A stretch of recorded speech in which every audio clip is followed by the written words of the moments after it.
Hi there, I'm Colin Lamb, aka the Tone Wizard, and welcome to Ween Talk Episode 8, the Best of Ween, Top 10 Ween, Ween Best of Ween, Top 10 Ween, 10 Ween, Best Ween, Ween. That's the title I'm working with right now. I may change it before I upload it, not sure. Anyhow, before I begin this episode, I just want to give a thank you to Nick, who came on as a guest for the last episode. I had a lot of fun talking with him, and you can check out that video on my channel if you would like. And also, if you would like to come on the show and have a chat about Ween, anything Ween related or related to this channel, or if you just want to ask me why I wear a hat indoors while making videos for YouTube, by all means, just hit me up in the comments, or you can get at me on the social medias, which are, no, they're right there. That's where they are. Yeah, you can DM me on those social channels. And hey, yeah, I'd love to have you on and talk some Ween there. And by the way, the reason why I wear a hat is so that I don't turn into Destro during these videos. That's not a goal that I have in life, although it would be fun to, be a colossal failure at being a supervillain. Anyways, I also want to give a shout out to some of the new subscribers to the channel. Jean-Francois Cote, Daka Andrew, and Dante Franco. Thank you for subscribing to the channel, and feel free to chime in the comments. And like I say, if you want to come on the show and talk about Ween, I'd love to have you here. And I'd also like to thank Maxwell Isaiah for the nice comment that he left on one of my previous videos. Thank you very much. Now, let's get right into this episode. This is the best of Ween, and before we get started there, I'm just going to say that a lot of you will probably disagree with some of my choices, and that's great. Basically, this is kind of a rebuttal to the episode that I did 2 episodes ago called The Worst of Ween. And just to reiterate what I talked about in that episode is they were Ween songs that basically, if you were trying to get somebody into Ween and you showed them that list of songs, they would probably think that your taste was pretty bad. So what I'm going to do is I'm going to turn that around. In this episode, I'm going to cherry pick 10 songs that I think represent not only the cream de la creme, as some people would say, I guess, of Ween, but also I'm going to do it linearly from their early days up until the Quebec album, and to kind of show the progression in production that they had as well. So again, if you disagree with my list, or if you have anything to add, please let me know in the comments. But without further ado, we are going to start this list off. So coming in at number 10, was that 9? Yeah, that was just 9. My hand was cut off. Coming in at number 10, we have Dr. Rock. Dr. Rock is actually a song that I didn't start listening to till like even a couple of years ago. And that's one of the great things about Ween is they have such a huge catalog and a bunch of unreleased stuff that you can still find songs like after listening to them for like 10 years. But Dr. Rock to me is just an amazing track. And if you're on the fence about Dr. Rock, seeing it live will definitely change your mind. I play in a Ween tribute band, and our guitar player wanted to play this one a couple of years back, and I was basically like, why do you want to play that one? Because the crappy drum machine and all that kind of put me off of it. But then we started jamming it, and we turned it into like an 8-minute song, and just the big I mean, I could personally do that for a year on end. So yeah, that's a great track. And to me, it's coming off of the pod there, and it kind of starts to show, where they're going to go with big rock productions and some of the songs later on in their career. So yeah, love that song, love the lyrics. Have no idea what it's about, but I love everything about it. So we're going to move on to number 9, but before we do, I'm going to give an honorable mention to Push the Little Daisies, because it's not one of my favorite songs, and I don't think it represents the best of what Ween is. I think that what Push the Little Daisies represents is a kind of a bizarre moment in time for the band where they actually experienced a deal of radio success with a very strange song. Like, I think I've said this on one of the other episodes, maybe the chat with Nick there on the last episode, but like, of all the songs you could go through the Ween catalog and say, this one should be the most successful, or this one should be a single, or whatever you want to say, this song would be one of the last songs that I would choose for that. But oddly enough, there's a pretty cool music video for it. And a little fact about the music video they made, that they had to take out the word shit and replace it with something. So they actually sampled a little Prince squeal from the track Alphabet Street to replace the swear word. So there's a little fact. And just for your information, it reached number 18 in Australia. It's on the Triple J Hot 100 for 1993, and it was on the alternate charts in the USA at number 21. So there's an honorable mention to that because it is their most commercially successful song, but it does not make my list. So moving on at number 9. Number 9. We have a song that I think I love almost as much as I love any other song on earth, and that would be "Don't Get Too Close to My Fantasy." This song I immediately liked it. I didn't have to kind of, you know, I didn't have to search for reasons to love this song. Basically, it's got those cool open jazz chords running throughout it. They're like an F and a kind of full C thing going, but like. And I always liked the lyrics. I thought that they were just bizarre, and I really love that that weird noise that he makes, and then the big part in the middle.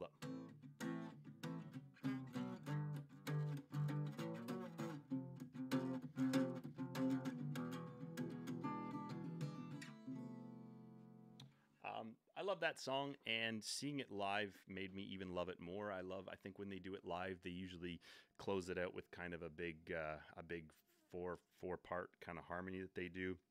Love that track.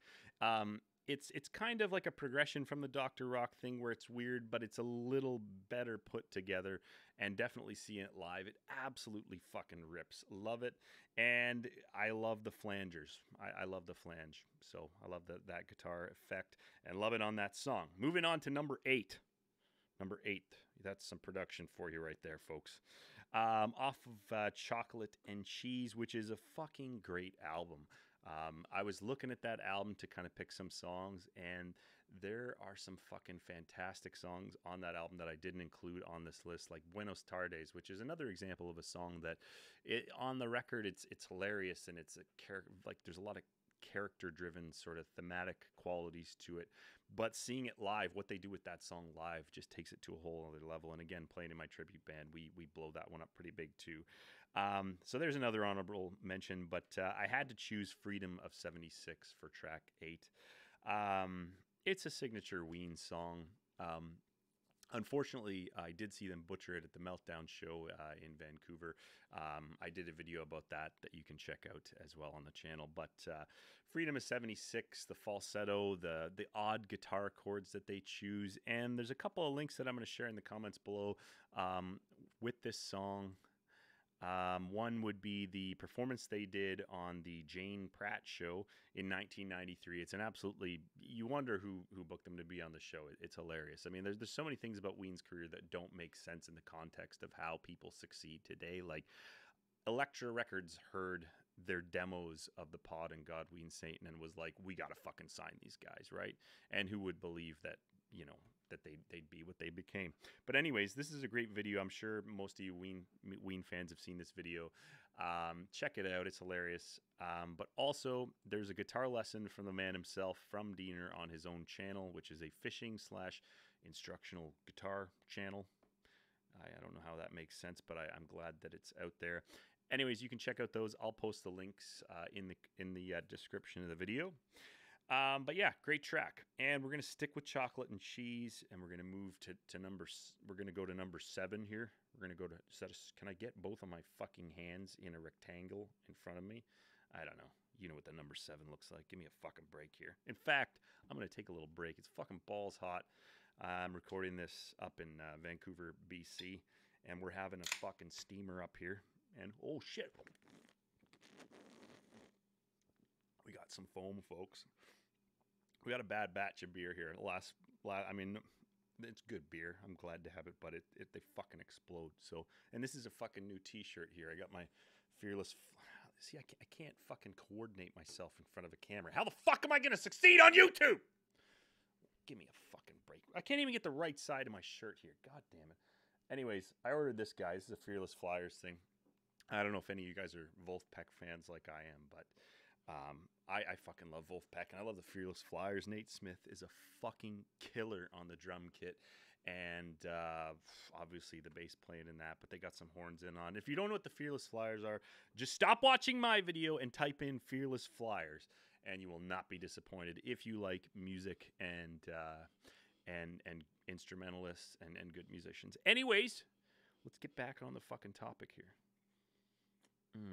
I'll tell you what it is. It's everything is flipped horizontally on the screen that I'm watching. I watch myself while I'm making these, so it's kind of hard for me to coordinate myself. Anyhow, kind of losing it here today, but it's just been that kind of day. We're going to move on to number 7, and we're going to stick with the Chocolate and Cheese album. And we're going to get, like, this might be another Ween signature song, and it's What Diener Was Talking About. Maybe we'll never know what exactly Diener was talking about, but if you have any theories out there, I'd love to hear them. Now, this track I picked because every great band needs a good CDGer. And if you don't know what a CDGer is, I'm going to tell you right now. It's a song that you basically uses C, D, and G, and the ear part is usually an E minor, okay? And when I say C, D, G, and ear, there may be another chord thrown in there, as is the case with what Gina was talking about, where you have an A chord. But there's so many examples of songs, it will shock you, be shocked, that are just C, D, and G. Obla Dee Blah Da. Desmond has a barrel in the marketplace. Molly is a singer in the band. Right? That's a C, D, G-er, and there's a E in there, of course. And then you've got Bob Marley, right? Right? What's that song? Redemption song. Young pilot says to Rabbi. Right? I'm not going to play it because I'll probably get sued for copyright infringement or thrown off of YouTube. Actually, anecdotally, my band, we recorded one of our jams and I put it as a private video up on YouTube just to show the other guys some stuff that we were working on. And we were doing a version of I'm So Tired by the Beatles. And we got flagged for copyright infringement. So YouTube, good work with that. Anyways, another example of a CDGer, we're veering way off topic, would be something unpredictable that in the end is right. I can't remember the chorus of that. Something unpredictable that in the end is right. I hope you had the time of your life. Right? Beautiful. Voice of an angel. Anyways, I should probably play the Ween song as well. The wash is out, it's hanging up, and all I have is nothing, nothing to do, nothing to say. I think I must be dreaming, I love how he enunciates the G at the end of the phrases on that song. Anyways, veering wildly off course yet again, but number 7, What Gina Was Talking About. Interesting side story, when I went to the reunion in Colorado in 2016, they opened the 3-night run with that, and it was an emotional one.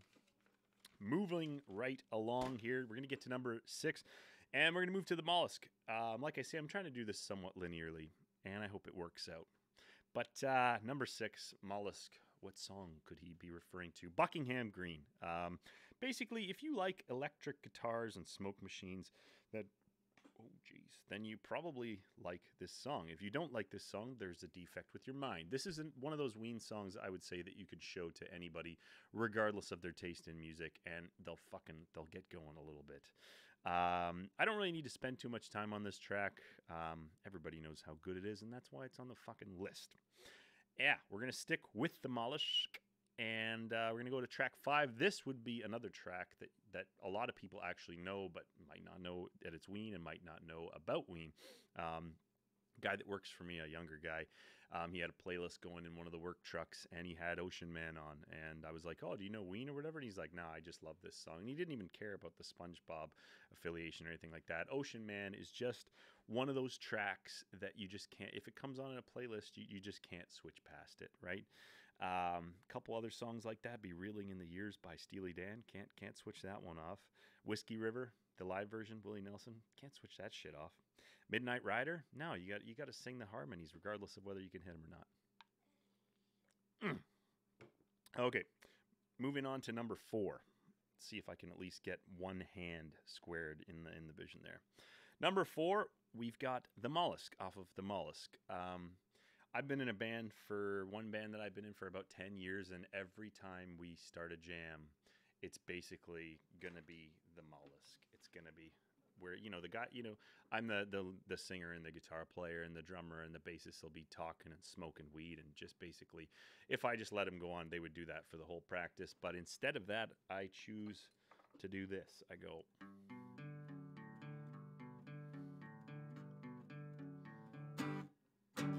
And we immediately go into it. And I actually did a tutorial for that song on the guitar on my channel if you want to check that out. But the Mollusk is a beautiful song, and if somebody's unsure about the song when they hear Gina say "Wandering Eye," I mean, how much better does music get than that? I don't fucking know. Anyways, we're going to move on to track number 3. Nailed it. And this is a track, again, that a lot of people know, but they don't know it's Ween, and they don't know if they like Ween, but they like this song. And this track, I can introduce it. I got the guitar here going today, and I'm kind of feeling in a loose mood. I'm actually feeling in a great mood because I do have a business, and today I just paid 10,000 Canadian dollars in taxes, which may seem like a bummer, but I've had some debt troubles in the past, and no longer do I have that problem, and to be able to drop that money on the government feels good. That's how I'm choosing to warp it, because I would really like to have that money myself, maybe so I could get some decent lighting here in the kitchen studio, or maybe so I didn't have to work in a goddamn kitchen and become Destro when I don't wear a hat. But anyways, track number 3, the best of Ween, top 10 Ween list, can be introduced like this.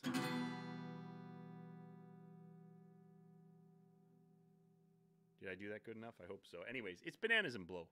And this has been one of my favorite songs and one of my favorite Ween tracks for years and fucking years and fucking years.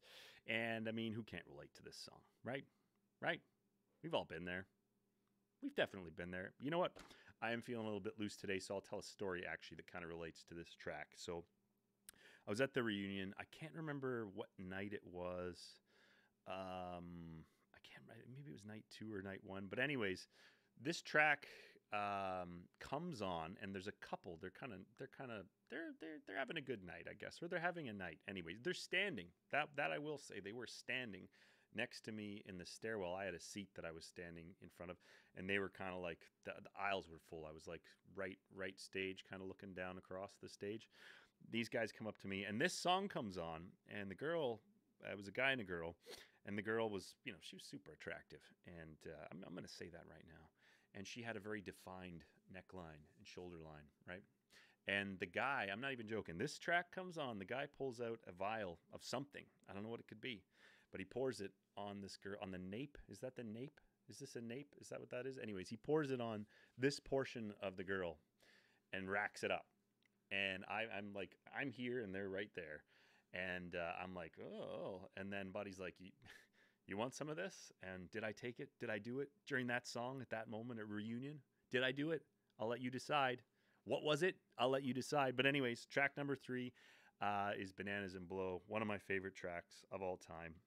And that's one of my favorite Ween show memories of all time. And after that, let me tell you, I talked to everybody. I talked to everybody in the arena at that show. So if you were there, you probably remember talking to me, right? I didn't manage to run into Elijah Wood, but I tell people I did. Track number 2. This is an absolutely stellar track. It's Transdermal Celebration off of Quebec. And the guitar solo in this fucking track is fucking spectacular. And there's a little story about it that I actually told in one of my other videos. But basically the gist of it is during the recording of this track, Ween was, or during the period when they were recording this track, Ween was doing a festival or a show or something like that, and their gear was being stored at the same storage facility as Santana's was, and their road manager told them about that. And pardon me here, I need a belch button on this thing, but anyways, basically they broke into the storage facility, and Dean Ween allegedly used Santana's guitar to record the solo for Transdermal Celebration. But this is a very popular song amongst the Ween community, and even for people who don't really know Ween, so I don't need to spend too much time on it, but it's a fucking great track. Track number 1. This is a seminal moment. This is not the seminal moment. This is a pivotal moment in the show. We get to number 1, and if I had better production, there'd be like there'd be a slamming, a lightning bolt striking a big 1 in the center of the screen, and maybe I would, I can kind of light up. I can go destro for you guys anyways, but yeah, number one track. And I'm going to lead into this by saying, imagine if you're not a Ween fan and seeing the progression of a band from Dr. Rock up to this track, which I think embodies the best of Ween. There's some vagaries, there's a little bit of mystery, there's excellent musicianship, brilliant songwriting, performance, the whole thing. It delves into all corners of the Ween universe, in my opinion. It's definitely a rock song. It's got a proggy element to it. Lyrically, it's absolutely fucking beautiful, and it is The Argus. That's my number one Ween track for me. It's my personal favorite track. When I play my tribute night with my band, I always, even if I'm in a bad mood, I look forward to at least playing that song. And yeah, so that's the number one track. So we'll go over the tracks again just for the sake of it. Track 10, Dr. Rock. Track 9, Don't Get Too Close. Track 8, Freedom of 76. Track 7, what Gina was talking about. Track 6, Buckingham Green. Track 5, Ocean Man. Track 4, The Mollusk. Track 3, Bananas and Low. Track number 2, Transdermal Celebration. And track number 1, The Argus. I am Colin, the Tone Wizard. Thank you very much for watching this video. We get a nice trickle of subscribers, so thank you to all you new people for coming in. And if you know somebody who enjoys Ween, please feel free to share this video or check out some other videos. Give me a subscribe or just fucking don't, man. It's your goddamn life. Everybody's trying to tell you what to do. I don't want to be another fucking, guy on the internet trying to tell you what to do, man. 'Cause let me tell you something out there. It gets rough out there, okay? There's a lot of people out there looking to take you down, okay? And if I can just impart one thing that I've learned in my YouTubing career, okay? I got 128 subscribers, okay? That's a big fucking lineup at a supermarket, okay? So don't fucking come here onto my fucking show and tell me what the fuck